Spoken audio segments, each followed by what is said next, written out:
Daniel met Sarah when he was 25.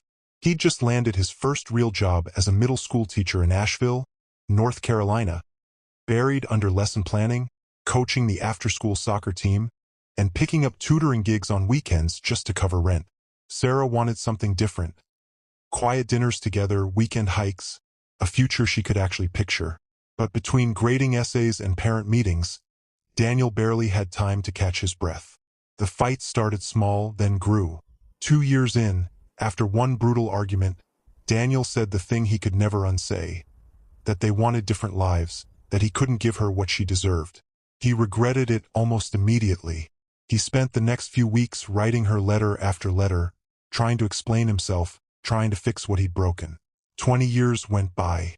Daniel got married and had a daughter, Chloe. Sarah married too and had 2 sons, Noah and Ethan. But life had been rough on both of them. 2 years earlier, Daniel's wife had died after a long battle with cancer. The year before that, Sarah had lost her husband in a car accident. No warning, no goodbye. They'd each raised their kids alone, and both had quietly given up on the idea that love might find them again. Then, one weekend, at a lakeside inn in the Blue Ridge Mountains, they nearly walked into each other at check-in.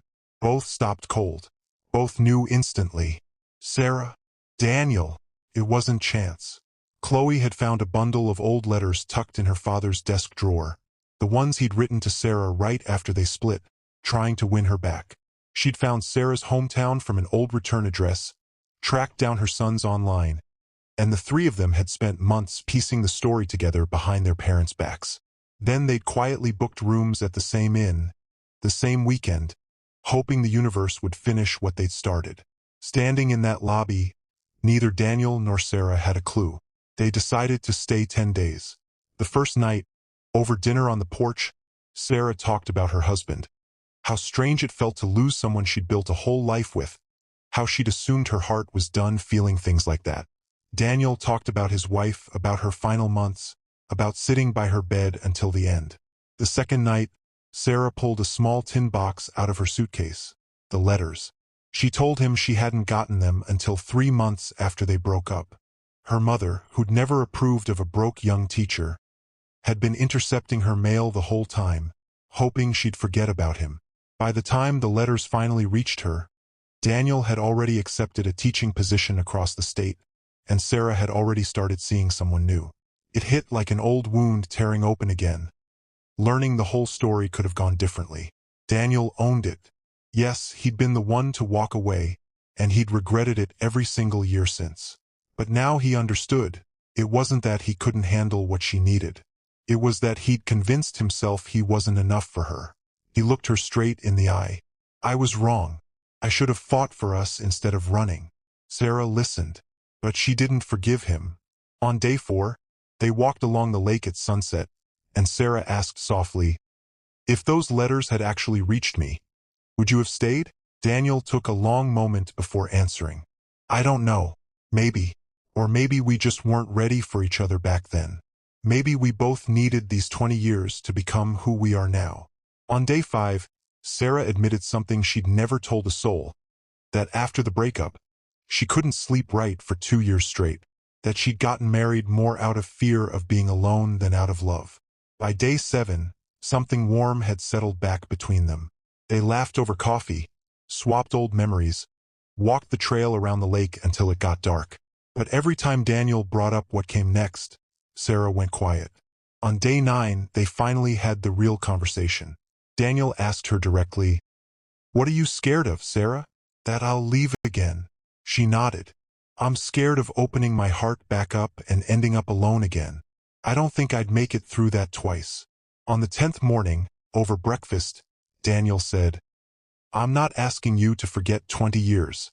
I'm asking for one more chance." Sarah shook her head. "I can't just let it go that easily, Daniel.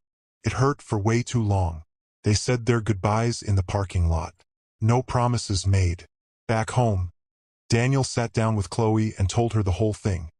From meeting Sarah at 25 to that last morning at the lake. "I guess I'll just spend the rest of my life on my own," he said quietly.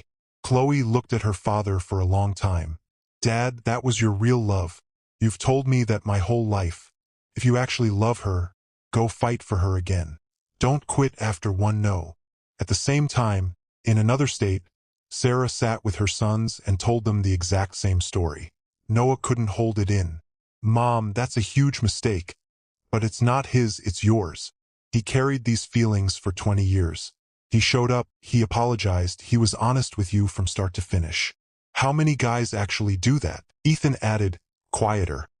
You spent our whole lives teaching us to forgive people. Maybe it's time you gave yourself the same advice. Sarah sat with that for a long while. Then she pulled out the tin box again and read through every letter. The words of a 25-year-old Daniel who had no idea they'd never reach her in time. A month later, she called him herself. They met again, not at the inn, but at a small diner, the one where they'd had their very first date 2 decades earlier.